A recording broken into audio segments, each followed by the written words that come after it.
2023 תיזכר לעד כאחת השנים האפלות של ארצנו היפה. אך בכל מה שקשור לגיימינג, זו אחת השנים המוצלחות שהכרתי. אמנם לא יצא השנה משחק מרעיד עולמות כמו GTA 5 ומריו 64, או אפילו מאסטרפיס אהוד פה אחד כמו אלדן רינג משנה שעברה, אך מאמצע 2022 ולכל אורכה של 2023 חזינו במבול חסר תקדים של משחקים איכותיים בכל חודש וחודש שלא הרפה לרגע עד סיום השנה. קיבלנו איכות בכמות. וחלק בי חושש ש-2024 תרגיש כמו בצורת קשה, עם מספר הפוגות כמו ווקונג, היידי 2 ו-FF7 Rebirth. מקווה כמובן להיות מופתע לטובה עם משחקים שיוכרזו בהפתעה, או קונסולת המשך לסוויץ' עם משחקי השקה מוצלחים. לפני שנתחיל בדירוג משחקי השנה, תרשו לי לחלוק איתכם כמה דברים בנימה אישית. לסקר את 2023 היה בהחלט מאתגר. התאמצתי לספק לכם ביקורות מושקעות לכמה שיותר מהמשחקים המעניינים שיצאו השנה, וכולן מחכות לכם בפלייליסט משחקי השנה 2023. במידה ואתם לא יודעים, גיימי זה פרויקט תשוקה שלי, ואני לא עושה שקל אחד מהסרטונים שמתפרסמים פה מדי שבוע. הסיבה שאני משקיע בביקורות ובסרטונים היא שאני מרגיש שלקהל הישראלי מגיע יותר מרק פיפה ופורטנייט ביוטיוב. ומעל הכל, בגלל החיבור העמוק שלי אליכם, הצופים הנאמנים והקהילה המדהימה שנוצרה במהלך השנים. פתחתי ערוץ שני בשם גיימי לייב, שם אני עושה לייבים, וייתכן שבזמן הקרוב אתחיל להעלות לשם את כל הביקורות העתידיות. יש קישור בתיאור הסרטון ואשמח שתירשמו כדי שלא נתפספס בעתיד. אני רוצה גם להגיד כמה מילים על יוטיוב, ולמה זה מקום לא פשוט עבור ערוצי גיימינג שמסקרים מגוון משחקים. אם אני עושה ביקורת על משחק של נינטנדו למשל, יוטיוב יציע אותו למספר מוגבל של רשומים, חלקם לא שחקני סוויץ' ולא ילחצו על הטאמבנייל ויצפו בסרטון, מה שיגרום ליוטיוב להסיק שהסרטון לא טוב ולא יטרח אפילו להציע אותו לשאר הרשומים של הערוץ. זו חלק מהסיבה למה יותר קל לערוצי טרנדים ואלו שממוקדים במשחק או שניים פופולריים. אז אם אתם אוהבים את מה שאני עושה, תנו הזדמנות גם לסרטונים על משחקים שאתם לא חושבים שתקנו, אני מבטיח שתמצאו בהם ערך מוסף, ובמינימום תעזרו לערוץ ותשמעו כמה מוזיקות גיימינג יפות. מה רע? תנו לייק, גם אם זה מאמץ קצת האצבע, ושתפו סרטונים לגיימרים אחרים עבור מקום מובטח בוולהלה. ואני, אישית, הכי אוהב לראות את התגובות שלכם בסרטונים השונים. זו הדרך שלי להכיר אתכם ולשמוע מה חשבתם והאם נהניתם מהתכנים שהכנתי. ממליץ לבדוק גם ערוצים איכותיים נוספים כמו יאללה בלגן, לימיטד אדישן, אבות וחרבות, גיים ג'מס, בלקבירד, אולד סקול, לורד אורה מטל סורוס, האתר IGN ישראל וכמובן V-Games המושלם. לא מעט ערוצים איכותיים כמו טופ גיק למשל כבר נסגרו, אז אם יש ערוץ שלדעתכם מייצר תוכן שחשוב שיהיה ביוטיוב, תעזרו לו לגדול. תאמינו לי שמי שמשקיע זמן ומאמץ עבור הקהל הישראלי המצומצם יחסית, עושה את זה בראש ובראשונה מהלב עם תשוקה אמיתית. ועכשיו, קבלו את הטופ 20 שלי לשנת 2023. המקום ה-20 והאחרון התחלק בין 3 משחקים. דיאבלו 4. שיחקתי יותר מ-100 שעות במשחק המצופה של בליזארד, ובכנות אני מתחרט על כל אחת ואחת מהן. אין לי אף אחד אחר להאשים חוץ מאת עצמי. אם אתם משחקים דיאבלו בשביל הקמפיין בלבד, אולי תהנו, אך מי שמחפש את האנד גיים גריינד הכיפי מהמשחקים הקודמים, יגלה שהמשחק הזה ממכר כמו אישון ומתגמל בהתאם. לא היה כזה כיף לשחק, ובעיקר נשארתי עם טעם רע בפה מהאנד גיים הכי מאכזב בו נתקלתי בסדרה. אטלס פולן, משחק עולם פתוח מענה שנותן לנו לגלוש במדבריות ולעשות מגוון פעילויות שמוכרות לנו ממשחקים טובים בהפרש. שכחתי ממנו 10 דקות אחרי שסיימתי. בובספוג דה קוזמיק שייק. פלטפורמרים תלת ממדיים זה הג'ם שלי ברו, אבל קוזמיק שייק היה פשוט בייסיק as סליחה על שפת הרחוב הומיז. שנעבור לשאר הרשימה. במקום ה-19, אטומיק הארט. אך, כמה הבטחה, כמה אכזבה. מונדפיש יצרה עולם משחק מסקרן מיידית, עם לוקיישנים יפהפיים ומספר פאזלים משובחים ביותר, אך החלטות הזויות כמו גלי אויבים בלתי פוסקים ומוצר סופי לא לגמרי אפוי, שמים אותו רחוק מאחורי סדרת ביושוק אליה שאף להגיע. במקום ה-18, אסאסינס קריד מיראז'. ותיקי אסאסינס שמתגעגעים לסטייל הישן יעופו על ההרפתקה של בסים המתנקש המוכשר. אבל אני, שדווקא אהבתי את אוריג'ינס ווולהלה, חוויתי את הגישה הקומפקטית של מיראז' כצעד אחורה בסדרה הפופולרית. One Piece Odyssey, משחק מיושן רצח, אבל בתור מעריץ One Piece שרוף, בהחלט נהניתי לבקר פעם נוספת בארבסטה דרסרוסה ובארק האהוב עליי שמתחיל בווטר 7. יש עוד הרבה מקום לשיפור, אבל מכל משחקי ה-One Piece שיצא לי לשחק, Odyssey הרגיש הכי קרוב לחזון של עוד השמה. Dead Island 2, משחק שממש לא ציפיתי לאהוב. אני שונא זומבים, אבל הגיימפליי, ההומור והשלבים המעוצבים היטב גרמו לי להתחבר ל-LA באופן מפתיע, ויש לו גם אחלה קופ דרך אגב. סטארפילד, בעיני רבים אכזבת השנה, עבורי לא ממש. כנראה כי לא באתי עם ציפיות בחלל מלכתחילה. אחד מהמשחקים הכי מצופים בהיסטוריה של אקסבוקס, אומנם פספס את הפוטנציאל להיות סימולטור החלל האולטימטיבי, אבל עדיין נהניתי מחקירת הכוכבים השונים וארסנל הנשקים המכובד שאספתי בדרך. אם תשרדו את השעות הראשונות, ייתכן שיגדל עליכם. מזל שיש גיים פאס, וזו לא החלטה גורלית. מטרויד פריים רימאסטרד. המאסטרפיס של הגיימקיוב חוזר בגרסה מחודשת, וזה משחק שאסור לפספס. אפשר להתווכח אם זה יותר רימאסטר מרימייק, כי בעוד שהרבה מודלים נבנו מחדש, המשחק לא נראה לגמרי מודרני, והגיימפליי נשאר בדיוק אותו הדבר, לרבות מכניקות מיושנות ומסכי טעינה ארוכים באופן מפתיע. אבל זו הזדמנות מעולה עבור מי שפספס להשלים עוד קלאסיקת נינטנדו קסומה בכיכובה של סמוס, ציידת הראשים האינטרגלקטית.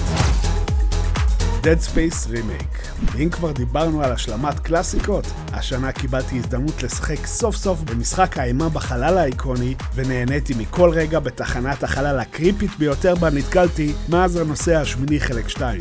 העלילה מותחת, עיצוב השלבים מצוין, ואני מחכה בקוצר רוח לרימייקים של שני המשחקים הבאים. במקום ה-12, סופר מריו וונדר. וואו, זוהי המשחק הזה כיף. וונדר הוא הסייד סקרולר הכי טוב של השרברב האהוב מאז מריו וורד 2 יושי's איילנד. האנימציה בליגה אחרת. השליטה כיפית כמצופה, והודות לפלחי הפלא, כל שלב מכיל טוויסט ייחודי ומרהיב ויזואלית. הייתי שמח לעוד כמה עולמות שיעריכו את המשחק, וסיבה לשחק שוב ושוב את השלבים הקיימים, עם אתגר קצת יותר משמעותי ממה שקיבלנו, אבל בכלליות, מריו וונדר היה מופלא בהחלט. אלן וייק 2. ללא ספק, המשחק הכי חריג בנוף של 2023. מכל המשחקים שהתיימרו להיות מפחידים השנה, וייק הוא היחיד שגרם לי להצטמרר, הודות לאויבי הצל המקריפים והאפקטים המרשימים שרמדי יצרו במשחק. העלילה הלא ליניארית והגיימפליי האיטי יבריחו לא מעט גיימרים, אבל אם אתם פתוחים להרפתקה אפלה וסוריאליסטית עם הרבה פאזלים, חקירת ראיות ואפילו מחזמר מהפנט ויזואלית עם שירים שיתקעו לכם בראש להרבה מאוד זמן, שווה לצלול עמוק לעולם הסיוטי באלן וייק 2. במקום העשירי, Resident Evil 4 רימייק. טרנד הרימייקים הבלתי פוסק אפשר לי להשלים עוד קלאסיקה שתמיד רציתי לשחק. Resident 4 ממש לא מפחיד בהשוואה ל-Dead Space ואלן וייק, אבל העלילה, הגיימפליי ועיצוב השלבים היפהפה משכו אותי מיידית וגרמו לי לחזור לעוד גם אחרי שסיימתי את המשחק. משחקים טובים לא מתים, רק מתחדשים. במקום התשיעי, Baldur's Gate 3. משחק השנה של גיימרים רבים שזכה בתואר גם בטקס The Game Awards. גם אם אני אישית לא מסכים עם הבחירה, אני יכול להבין אותה. Baldur's 3 לוקח את קונספט העולם הפתוח למחוזות ה-D&D ומתרגם אותו לבחירה חופשית של השחקן כיצד תתפתח העלילה הראשית, נותן לו את החופש להתקל בכל פאזל או קרב באינספור דרכים ומספק מספר רב של בילדים ויכולות לבניית קבוצת גיבורים המותאמת לטעמו האישי. מרשים בהחלט. אך המשחק הזה דורש השקעת זמן ומחויבות יותר מכל משחק אחר השנה, והגיימפליי האיטי והמורכב של בלדורס לצד השליטה הקשוחה בקונסולה גרמו לי ליהנות ולסבול מהמשחק בו זמנית. מי שמחפש RPG אסטרטגי ארוך ועמוק עם וייב מבוכים ודרקונים קלאסי וכתיבה מושקעת יעוף באוויר מבלדורס 3. במקום השמיני, סופר מריו RPG רימייק. המשחק הזה עבורי לא פחות מחלום שהתגשם. היי, אל תשפטו. זו גרסה חדשה של משחק ישן ויקר לליבי, עם גרפיקה יפה ועיבוד מחודש של אחד מפסי הקול האהובים עליי בכל הזמנים.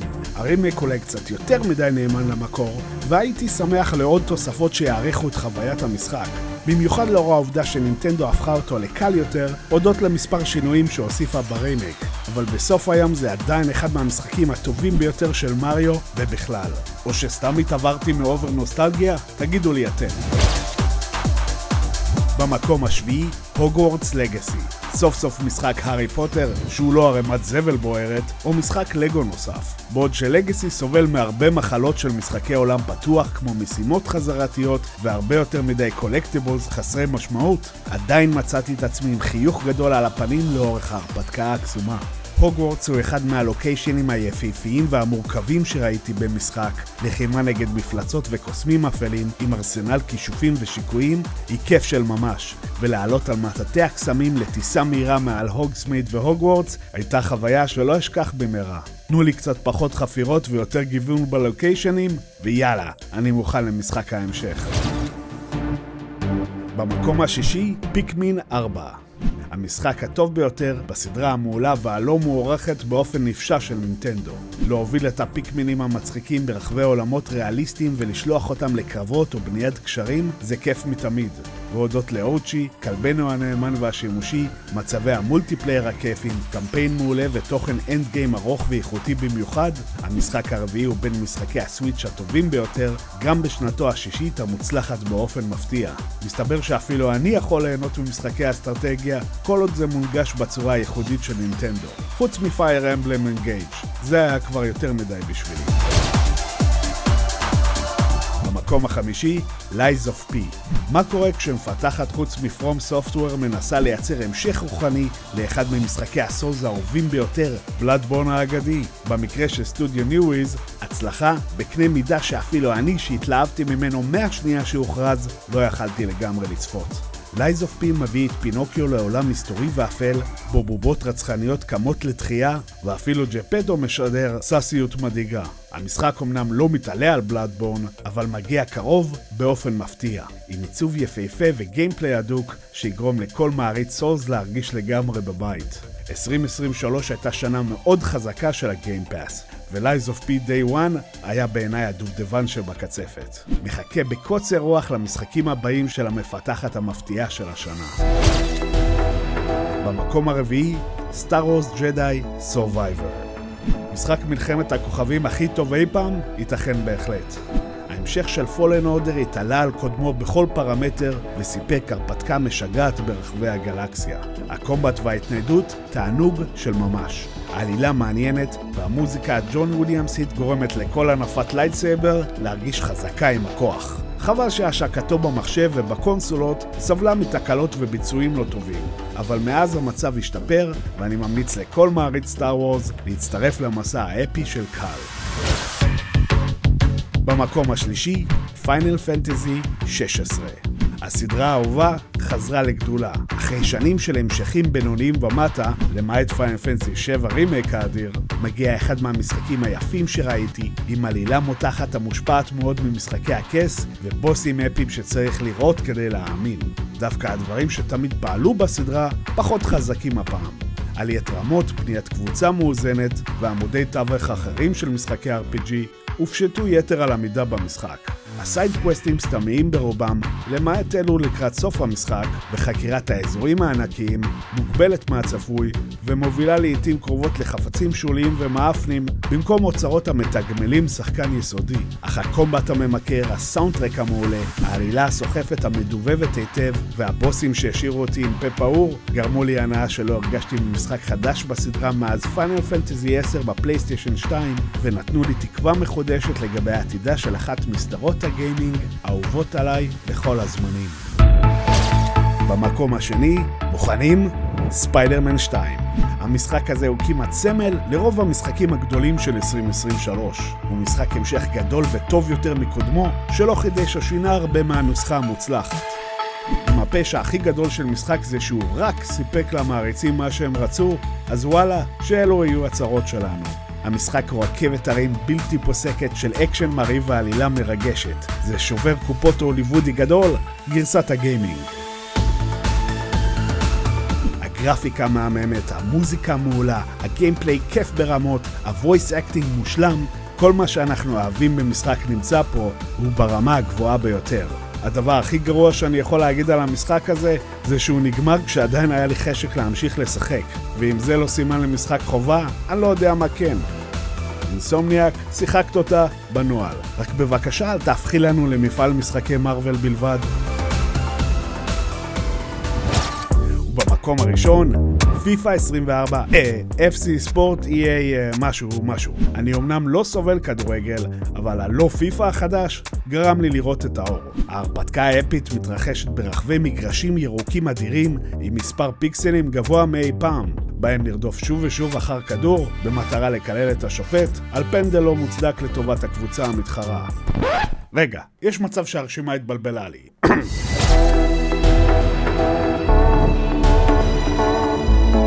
משחק השנה שלי ל-2023, The Legend of Zelda, Tears of the Kingdom. צופים קבועים בטח ראו את הבחירה שלי למשחק השנה, מגיעה ממרחקים. אבל האמת, יש חלק בי שלא רצה לתת לטירס ציון 10 בביקורת, או לדרג אותו במקום הראשון. אי אפשר להכחיש שמשחק ההמשך ל-Breath of the Wild לווה הרבה מאוד מקודמו, כולל מחזור משמעותי של אזורים רבים ברחבי היירול.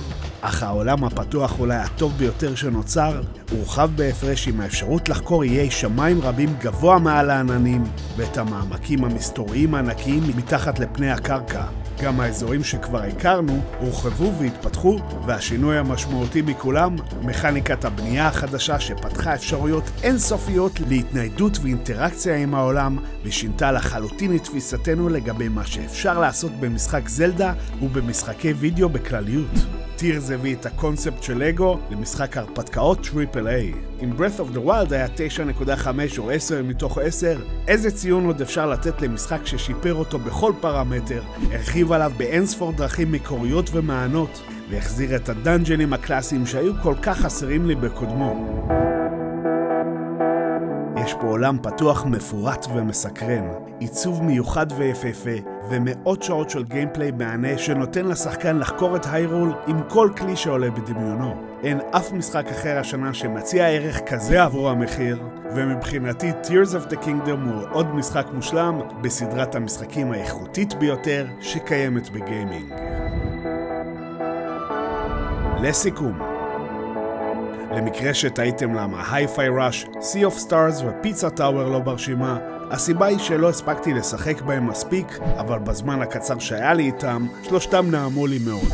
2023 הייתה שנה מטורפת לגיימינג, וסיפקה לכל אחד מאיתנו משחקים מעולים ובקלוג גדול מאי פעם, שכנראה ישמש אותנו היטב ב-2024, שנכון לעכשיו נראית חלשה בהפרש. אבל היי, מי יודע, תחום הגיימינג מלא בהפתעות, וייתכן שמשחקים חדשים יחוזו וישוחררו במהלך השנה. וגם דוד של חבר של מישהו שיצא עם מישהי שקרובת משפחה רחוקה של כלב שפעם הופיע לי בחלום, אמר לי שהוא עובד בגיימינג ושמריו אודיסי 2, Red Dead Redemption 3, Half-Life חדש וביושוק 4 בדרך, ושיש מצב ש-GTA 6 מגיע בעוד חודש ויחולק בחינם. אז יש למה לצפות חברים. הציון שלי לגיימינג בשנת 2023, 95 מכל טוב פלוס. ואנחנו נתראה ב-2024 עם ביקורות חדשות והפתעות נוספות. תודה שצפיתם וביי חברים.